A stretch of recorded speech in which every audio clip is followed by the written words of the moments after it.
ملي مقاومت جبهې د اتو طالبانو د مرجوب له ادعا وکړه. د افغان نیوز قدرمن لیدونکو پام وکړئ د نن ورځې تازه او مهم خبر ته. د طالبانو ضد د افغانستان د ملي مقاومت په نوم جبهې ادعا کړې چې په کابل او نورستان ولایتونو کې یې لږ تر لږه اتو طالبانو ته مرجوب لا اړولې، خو د خپلې دې ادعا لپاره یې شواهد نه دي وړاندې کړي.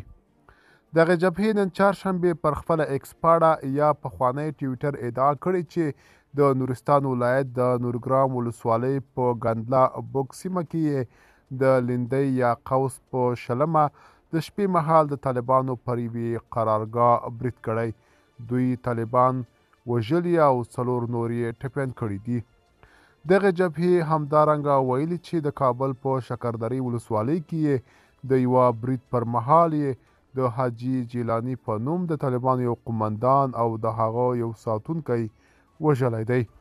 د طالبانو د حکومت ویندویانو تر اوسه د دغې ادعا په اړه څه نه دي ویلي، خو له دې مخکې دې ته ورته ډیرې ادعاوې رد کړي دي. که تاسو هم د دې ویډیو په اړه څه نظر لرئ موږ سره په کومنټ کې ولیکئ. تر بیا ښه وخت، ښې چارې.